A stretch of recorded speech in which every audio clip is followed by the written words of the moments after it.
All right, so we're starting the ordinance review committee, September 12th, 2022. We have 2 members in person, which constitutes a quorum, Bernie Garitas, John Enright Randolph, and we're expecting Julie Thomas to join virtually.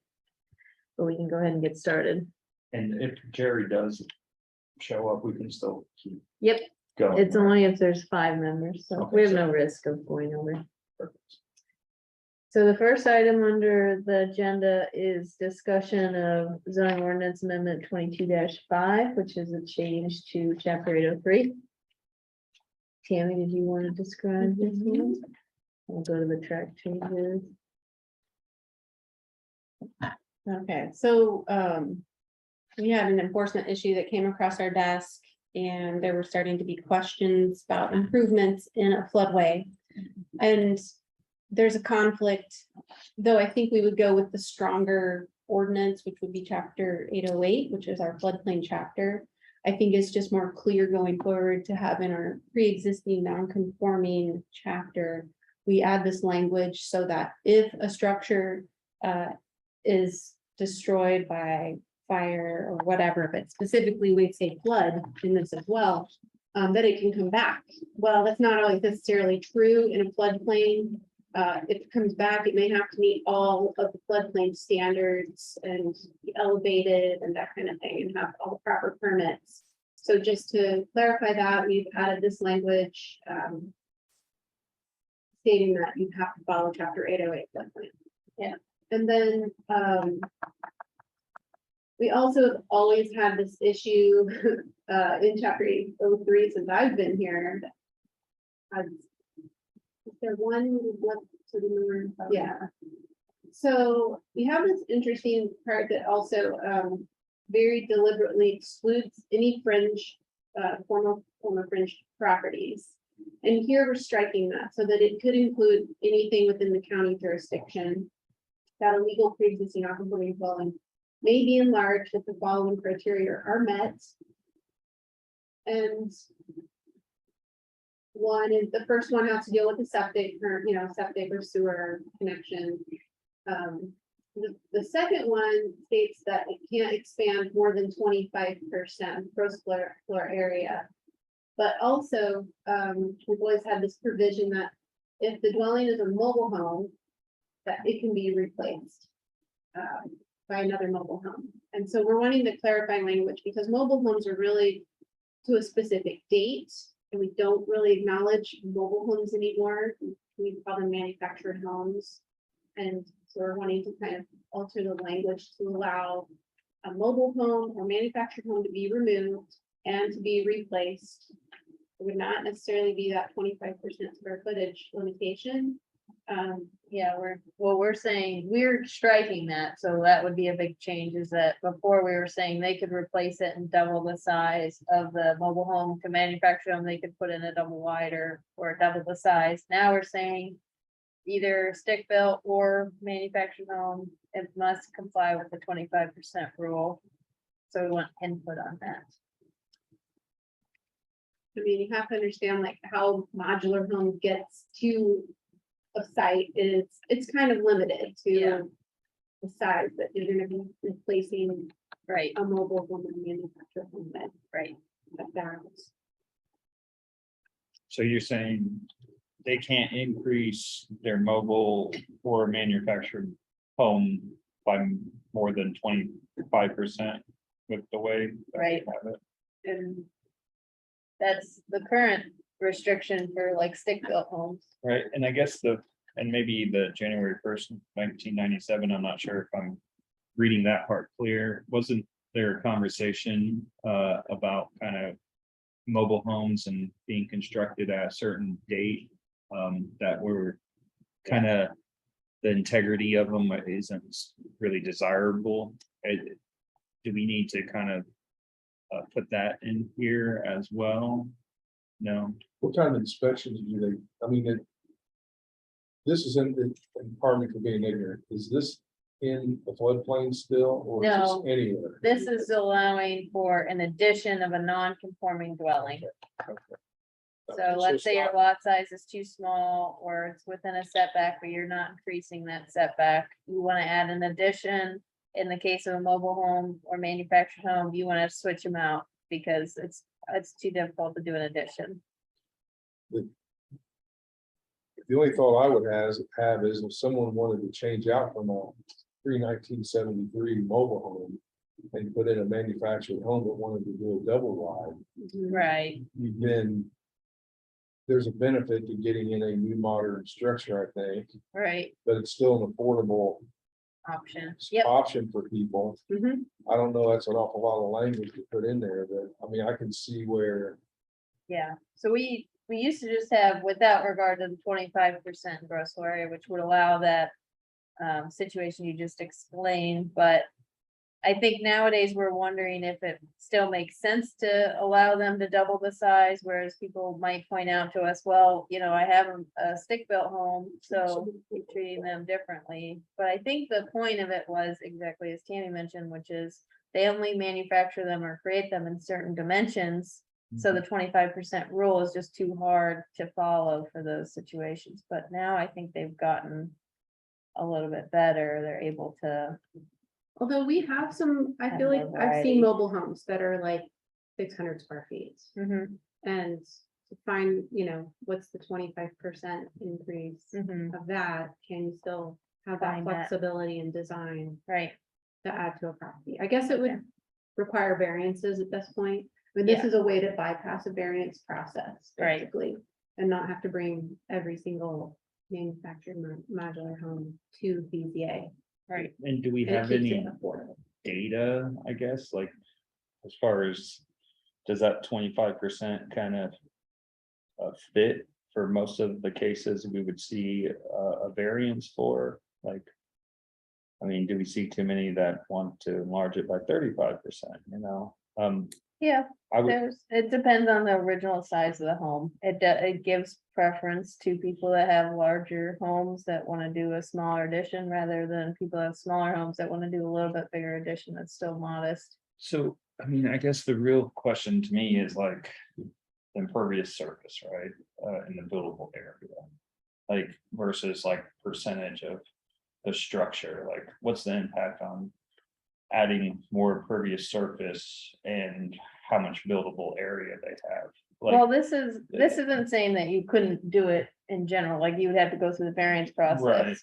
But I think the question is, at what level, pre-existing non-conforming dwellings, we're trying to get them in compliance and encouraging them to get in compliance. If you make it too large of a threshold, you might as well not have a pre-existing non-conforming dwelling, right? Because you're letting them switch it out or move it or add Mhm. on to it. So at what threshold do we want to be able to say, okay, at that point, you need to get a variance and notify your neighbors, or at this point, you're able to do it just administratively, and it's not a huge change. and I guess that would then go back to just my first question, like, Okay, like Does that where is count? that tolerance that, planning sees kind of a high volume of variances, and if it's 30%, I would almost say we Well, should move it to there's 30% to conditions allow are some more needed. discretion 1, 2, with and planning, but okay. if it's less, Anything I'm should good have at to as is. okay. And then is there something that we're trying to address here that we're seeing more of outside of kind of what was brought up of kind of making some of this ordinance more in line with other ordinances, with kind of adding the language on D, but striking the language on I, and striking and adding a language on I too? Like, I guess, like, could we discuss how this precipitated and why we're looking at this particular amendment? I think Tammy mentioned the first part, so we had an Right. enforcement issue. The second part, why are you asking why we're striking the former fringe? I guess. Well, we don't really see a need for us to differentiate the pre-existing non-conforming dwelling being in the fringe or outside of the fringe. So we're Makes just sense. thinking we'd like it applied to the whole county. And Julie, I saw you had your hand raised. Do you still have a comment on this?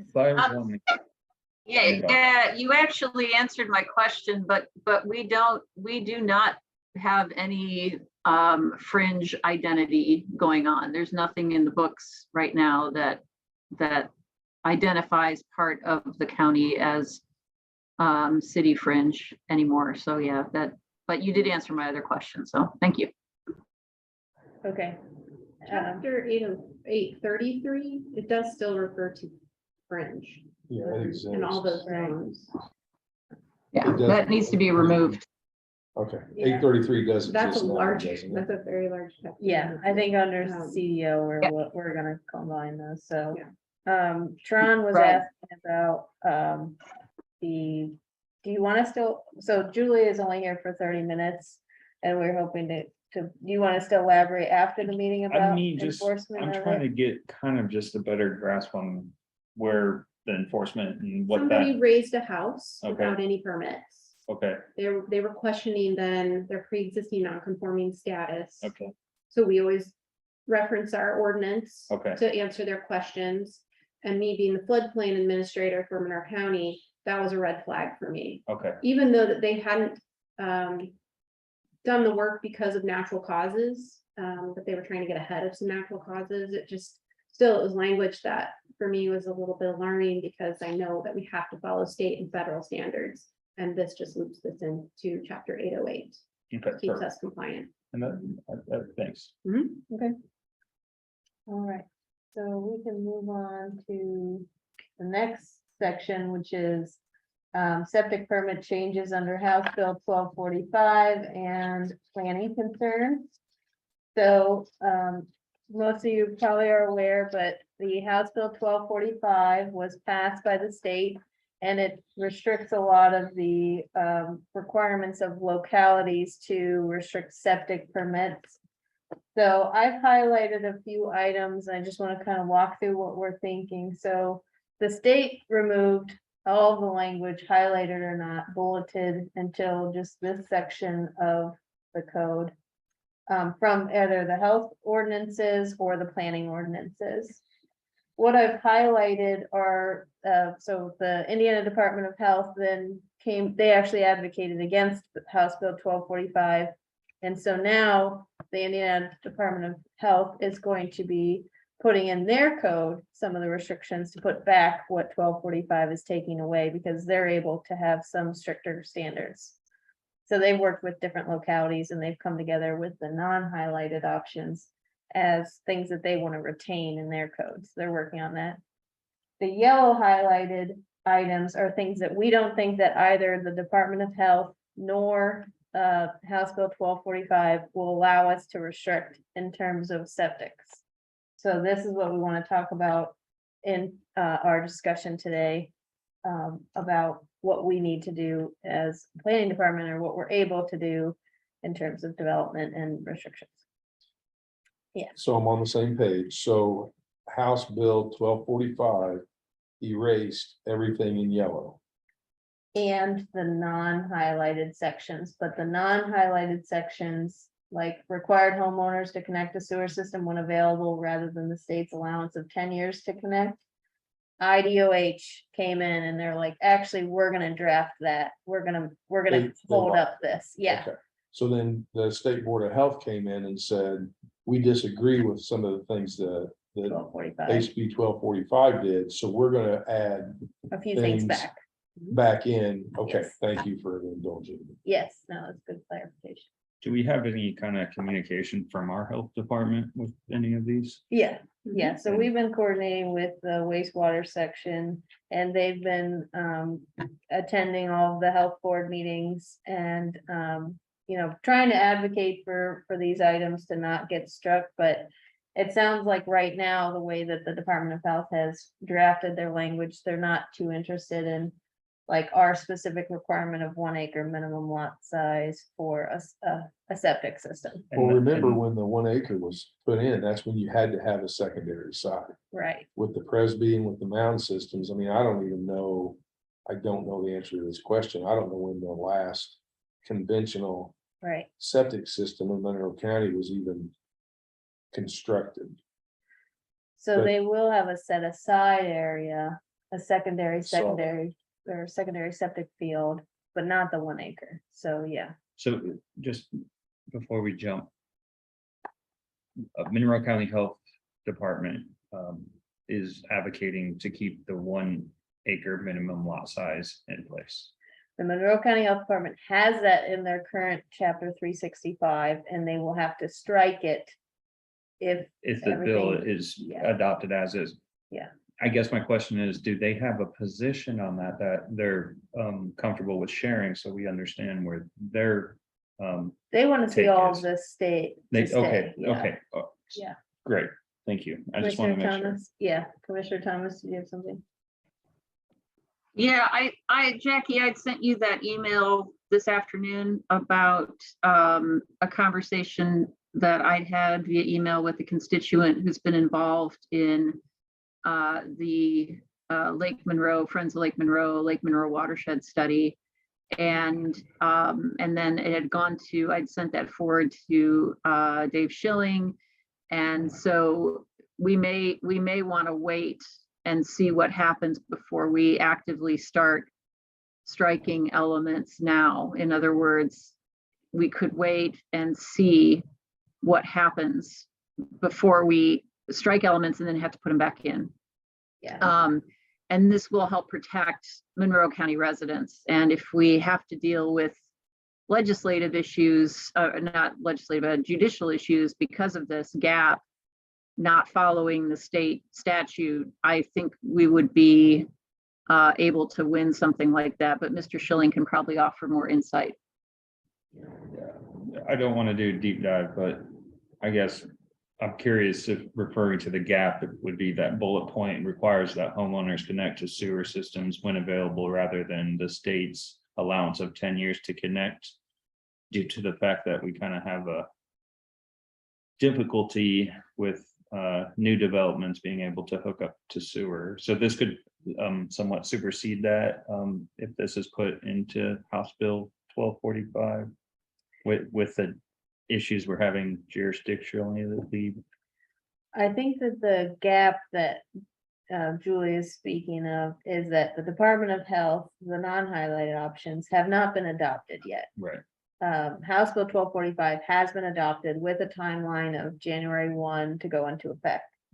If there's, the Department of Health isn't able to get through the legislation to adopt it in time for January 1st, I think they would naturally give us a little bit more time than January 1st. But one of the conversation points that we had, oh, go ahead, Julie. No, that's accurate. There's, we have to match, we can't be more stringent than the state normally, but in this case, I think the State Department of Health is going to backtrack some of these things that are in here and address them. So rather than having to make 2 amendments, we can just maybe make 1 if we have to. Right. Does that make sense? Yeah. I'm following along. Yeah. So one of the concerns that we have in practice is that right now the health department enforces like a 15% slope restriction on septics, but engineers and surveyors know that we have a 12%, so they'll just go ahead and try and soil sample in areas of 12%, and then we'll get the construction plans. I guess what we're concerned about is a situation where someone applies for a building permit and they have a septic permit for a septic system outside of the 12% slope, but the rest of the structures are in the 12% slope. We're actually wondering if we have any authority to still be able to say that's land disturbance and you need a grading permit, or what we'll be able to do in terms of like preserving some of that 12% restriction for related to septic system construction. But Dave seems to think, Dave can weigh in here if he has any ideas on that. Yeah, I think the way that's written, it prohibits the county from enforcing any ordinance that would prevent people from constructing a septic system that is approved by an engineer. Okay. Okay, and I've just gone ahead and highlighted a few places where you could interpret us to be saying that you need a permit from planning for possibly a wastewater or waste disposal system. it doesn't take away our ability to still require a septic or a sewer system for subdividing. I don't think anything in the language says that.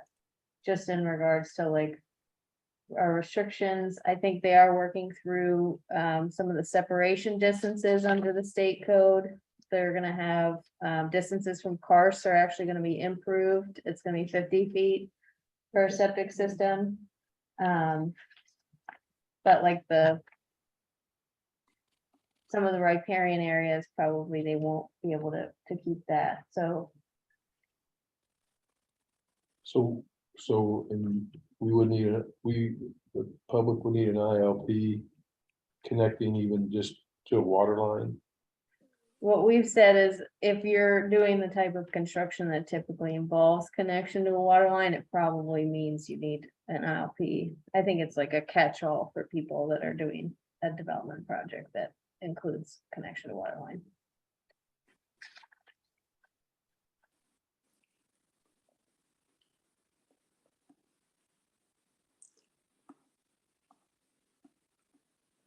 So it sounds like Dave and Julie, if we wait for the Department of Health to come out with their final legislation, how much leeway or how much time would we then have to amend our ordinances to comply with the state code? Or could there be something that like a memo from the legal department to say, you know, these sections temporarily are not enforceable due to state law, and then we would have a little bit of time to update our code? Yeah, I mean, once we find out what the state does, it looks like we have until, I thought it was July 1 where we really have to start following that. Yeah. I think So, that's when it's enforceable, yeah. yeah, so, you know, whenever the state comes out with their new regulations, we'll have to jump on it as quickly as possible, but no later than July of Okay. 2023, I hope. And then the commissioners, you know, I think Julie, have you talked to the health department about chapter 365 changing? Are you waiting until next June to approve of those No. changes? Well, I forwarded that email that you received, that I forwarded to you. I sent that to Lee Baker, who's the attorney for the health department. So I haven't been attending. I was regularly attending health department meetings, but I'm not anymore because of my teaching schedule. So hopefully, you know, Lee is on top of that and is going to manage that part of the process. Okay, okay. That sounds good. So we'll coordinate whether the Department of Health comes first or July 1st comes first. We'll coordinate with the legal department. And I think once those 365 changes happen, if there's a time period between 365 changes on July 1 and our ordinances aren't fixed, we might have a little bit of conflict. So we just want to make sure we smooth that out in terms of timing and making sure that we have everything ready to go. So, okay. Thank you. Yeah, thank you. And then the last item that we wanted to go over is that we spoke with the airport, Carlos, and he was able to listen out loud to the uses that we have listed in the CDO as draft, and go through and say which uses that he would like to have available in the airport zone. So we talked a little bit about the extent of the airport zone, chapter 890 that we've talked about here. And he's going to take a further look at that. But mostly I wanted to discuss today the uses that we added to the airport zone. And if anyone on the ORC had any concerns about any of those added uses. Mostly, I think the idea was that, so the airport operates a little bit different than other county departments, is my understanding. They actually have an obligation or incentive to have financial viability of their sites and their property.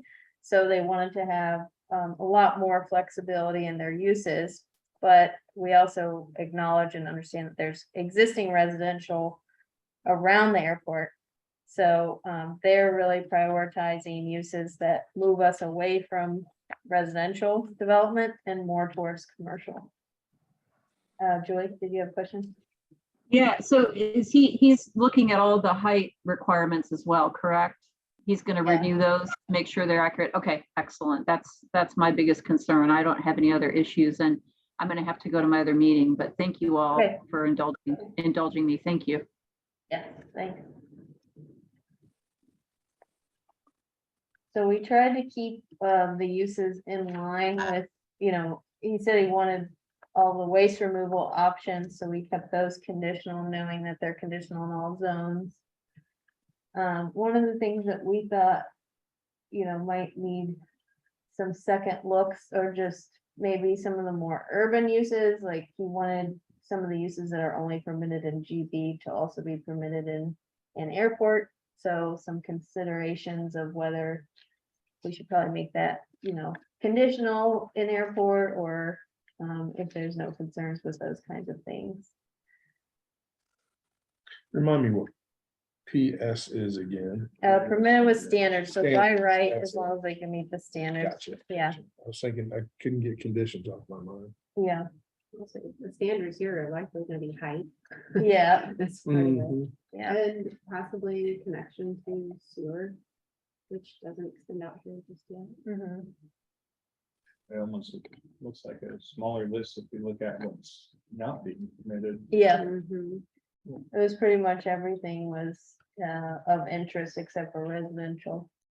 And why no residential? I mean, So the height consideration, I think there's also, they have to deal with noise complaints.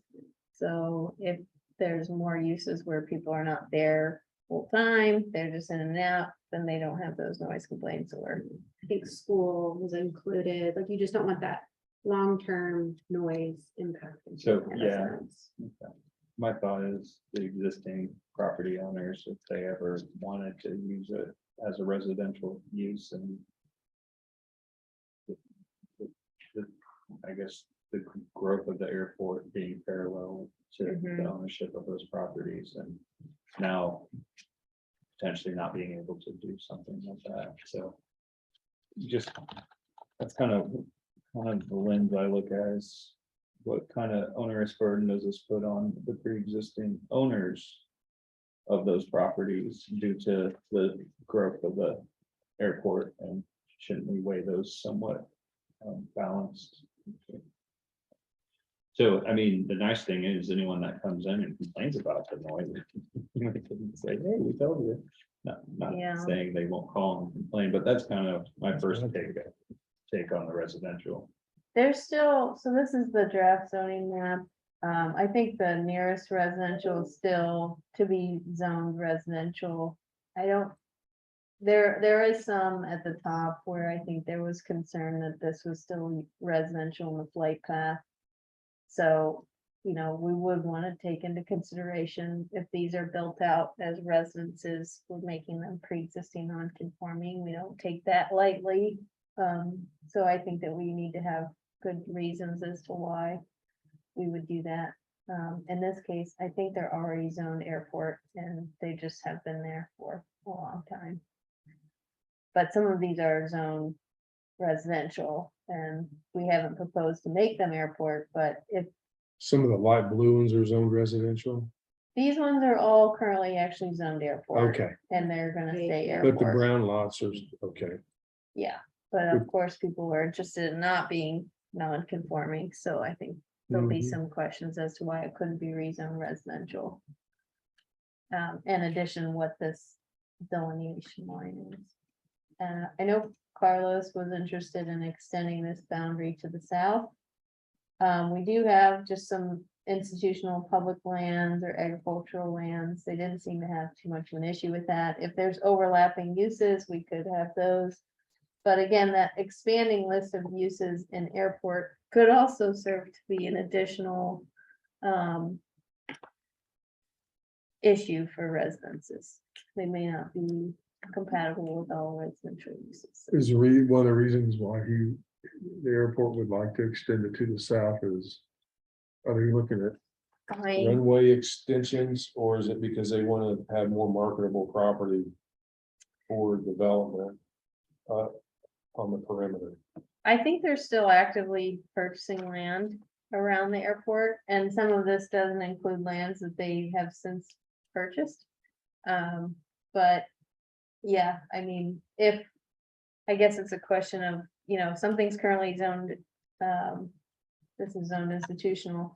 If airport's gonna allow all the same uses as an institutional would, but then some, are we okay with the extra added uses and just zoning an airport? Two comments. I would like to make. One is that I don't think included was any agricultural uses. And there is some active like farming. And I feel like that should maybe be added. Mhm. And then my second thought that we maybe briefly touched on was that these are very large parcels. Would we be requiring subdivisions and one use per lot of record like we normally do? Or would we treat this more like a PUD in a sense, an airport kind of PUD, and let it be multi-use so that a lot of these could just sort of be housed on the same lot of record? Or do we need to have the subdivision control ordinance still rule over this and keep individual parking standards and things like that per lot? Great question. And probably the same would be considered for the fairgrounds. I'm still, I think, Yes. thinking of the residential, and that kind of goes into a little bit of what you're saying, if they, have more multi-use kind of functions on one parcel, like commercial and apartment, but I guess there hasn't been a significant case that has been presented that really shows me a lot of downside of using this area for non-residential purposes outside of the height and the noise. But if the buyer comes in knowing that, then, I don't think the case has been presented in a way where I feel like that's significant enough to not permit it. Also, just to kind of illustrate some of my thought processes, we're looking at lodges, child care center. I mean, a lot of those, in my opinion, are going to, have the same issues with noise and other things that a resident might have. So it just seems a little flexible for certain things and restricted for others. And I'll even add that to the ag use. I just think I would really like to see some alternative points of view outside of just noise and height of why that doesn't seem like a good permitted use in this area. That's kind of where I'm at. I do appreciate Carlos's help, and I'd really love to know their vision. And I guess that's where I kind of come in and wondering about everyone that has lived there over the years or the generations. I'm sure there's probably one or two. So, Tron, are you saying other considerations rather than noise and height, as in, you want Carlos to explain a little bit better the no residential uses in the Carlo, airport? I mean, sure, unless planning, if you haven't weighed in, I wouldn't want, I mean, if this is something planning supporting, that's kind of what we're looking at. I know that it's Carlos's kind of recommendations, but Yeah, I would like to understand more reasons why than just maybe height and noise, because a lot of those could be ideal little spots to put a little mixed use building there with like apartment use, or even like a residential use, just so they can kind of maintain the grounds, right. like. I think he was open to maybe more apartments, people that weren't there, maybe long term. It's just the. Well, that's issue where I of- talk about the caregiving and the Okay. lodging. It's like, we're gonna permit that. Why wouldn't we permit someone to live there? If we're gonna permit people to take care of children, Again, I think it's like the turnover, like if you're buying a single family home and you're gonna be there 20 years, that's a lot more time than like if you're at a daycare center for a year. Yeah, So I think he was open to the idea of apartments, but It'd be like a short-term turnaround, kind of turnaround for someone who might just be visiting in town. right? temporarily, Yeah. Needing to lay over. Is he predicting what the users that he doesn't think would be interested versus the uses that would be beneficial to the area? I mean, I would think from his standpoint, he would be trying to look at uses that would be beneficial. To his airport. That would be the first criteria I would think I would listen to. I would try to come up with is, okay, me, right? I'm in charge of the airport. How, Yeah. what uses can benefit? Yeah, absolutely. Yeah, I mean, he's looking at it from both the complaint side and also revenue generating side. And I guess I would want to know kind of where your stances are on it as well. And were these permitted? And then I guess that would be kind of one thing. No, it's very limited right now, what's permitted, Okay, so I'm kind of curious of kind of the a difference. red line kind of version, of uses. Yeah, What staff thinks versus what Carlos has got Or written down. what's existing today, Oh, I what see. staff thinks is, what Carlos is, and kind of see what uses we're, thinking about allowing and which ones are current.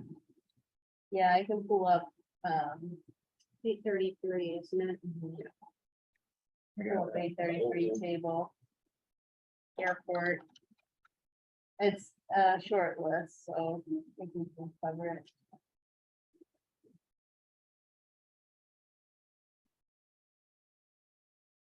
And there's nothing urgent with this particular one, so we do have some time to really kind of look at this, right? I think it goes along with the module 2 of the use table. We did not send it to the consultants. That version, we did send off the rest of module 2 edits by the end of August, so it is something that you'll be considering this year. Okay. Right now, they're only allowed aircraft maintenance and storage facilities, servicing, fueling stations, airports, heliports, so all airport related uses. They're allowed automobile rentals. Community center or commercial uses as principal uses as conditional. Cultural facilities are permitted. And then, fire stations. Government institutions. Historic and active reuse is conditional in every zone, hotel, motel. Off-site parking, offices.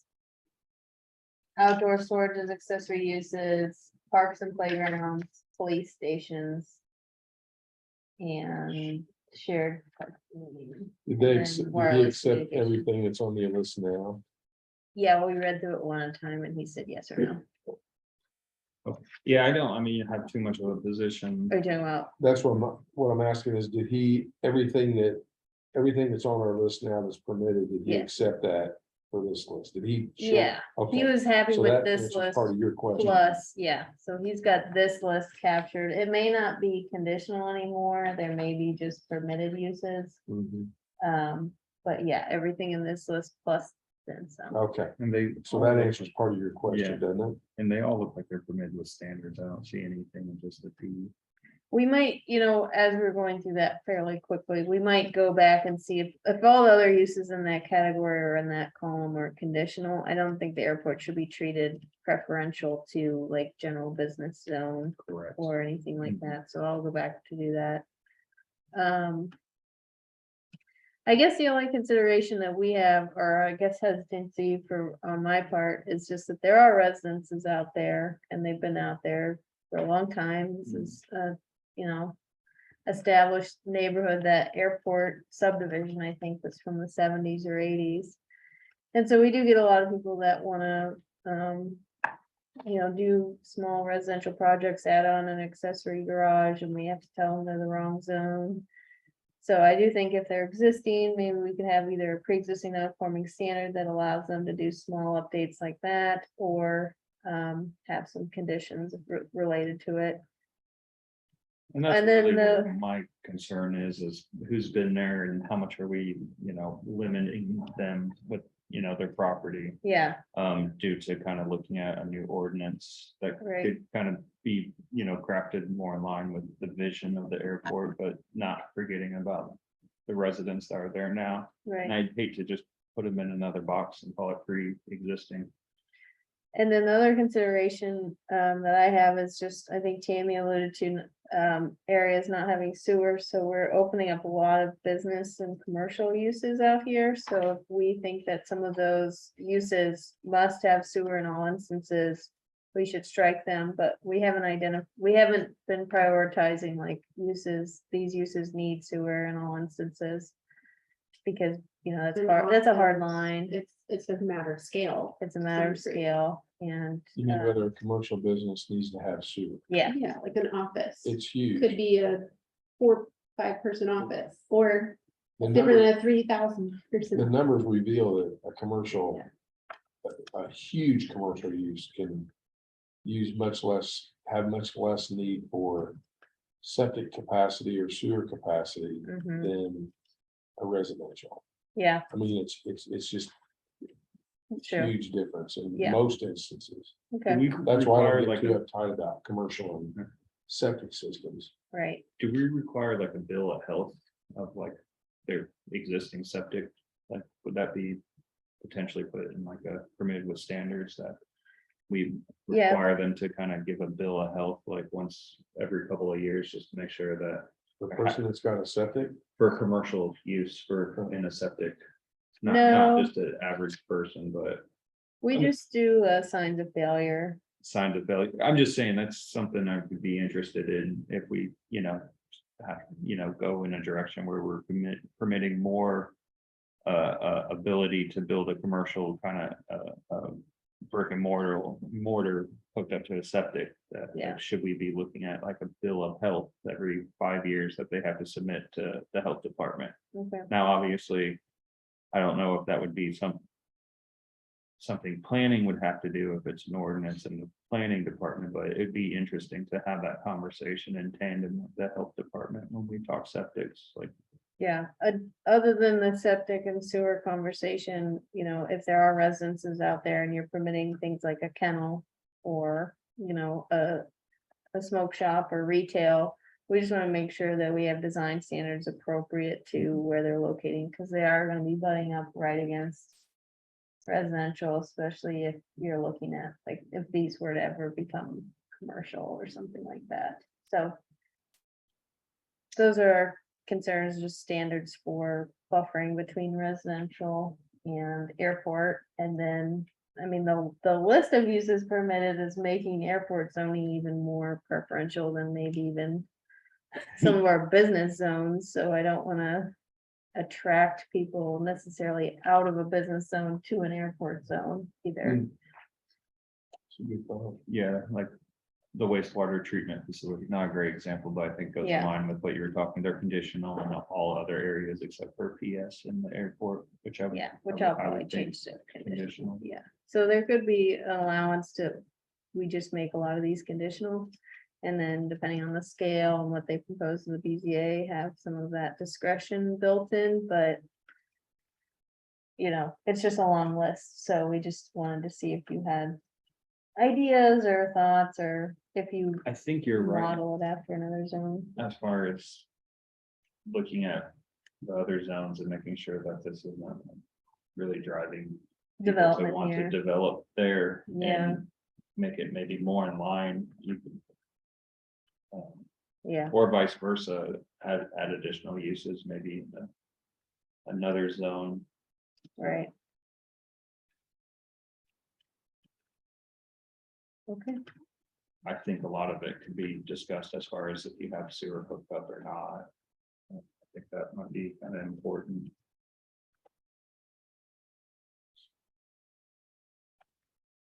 It's one of the questions on the. What's that little quiz called that's on the front page? of the Oh, yeah. website? APRO, think, The funding. where it yeah. should go. Yeah, Oh, the ARPA. ARPA, yeah, Mhm. Connecting the airport to sewer was one of my mentions. right, That would be great. yeah. How come? How come it would be great? Just curious. I just don't really like septics. So I think being able to hook up more to sewers, but then I mean, there's a lot of nuances, but then that just brings the, the line out there to more residents to possibly hook up on, but. Okay, that's Right. good. That has value. That's why I was wondering where why was it the airport or was it No, it's the line, the people between it that would be hooking onto it? Okay. just extending that service. Yeah, I have concerns in that area is very karst laden and even sinkholes that have been filled in over time. And then we are also dealing with a critical watershed, because I do have people that flood regularly in this area, and it's a huge burden on their households. So to keep allowing for more development, even with the increased stormwater standards, I think it's still a risk to have that. With or without being hooked up to sewer, just in Sewers general, can encourage more development right? in a karst area in a critical watershed. And it might The even zoning allow in more itself density. in is some gonna areas too. Kind of also do the same thing. If it's zoned this way, there will be more development in a sensitive. Well, we've been looking at the critical, drainage areas. I'm wondering how those could potentially play into kind of almost an environmental overlay type kind of a zone outside of what we have already. It's, you're right. If we don't address it now, it's just gonna compound the issue. I mean, and we've seen the airport runway fall into a sinkhole that we didn't know was there before, or if it was, like, it got covered over and people just sort of ignored it until it became a $10 million problem. Are we creating more problems by allowing this much more development here? And people also having like a subsidence problem.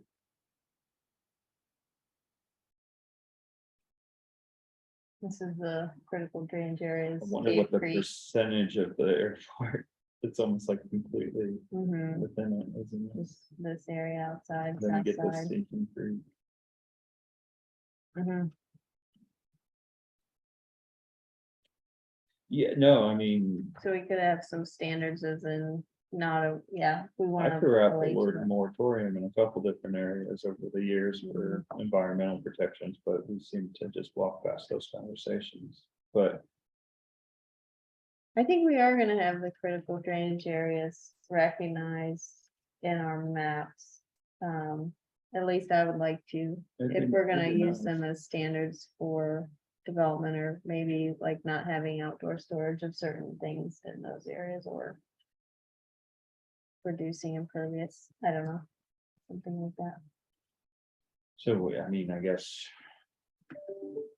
that would really be with the permitted with standards, and those standards Yeah, would be we very could. strenuous stormwater measures. I mean, Right. it's, The stormwater ordinance is just going to say, if you're in a critical drainage area and you want to do development here, you have to meet this level of capacity for stormwater storage, which Right. is gonna be self-limiting.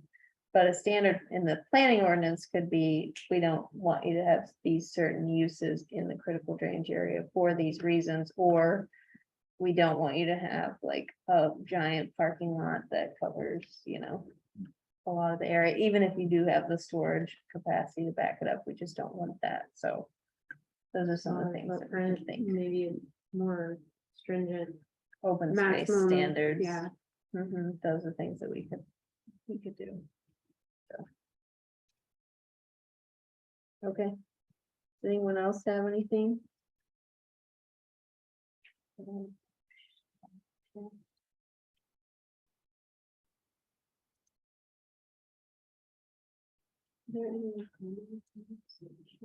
No, no comments. I might have actually had the chat disabled. Now that I think about it, seems like that. So yeah, if you guys don't have anything else, I think we can adjourn. so. Okay, so thank you. Thanks, everyone. That was a lot.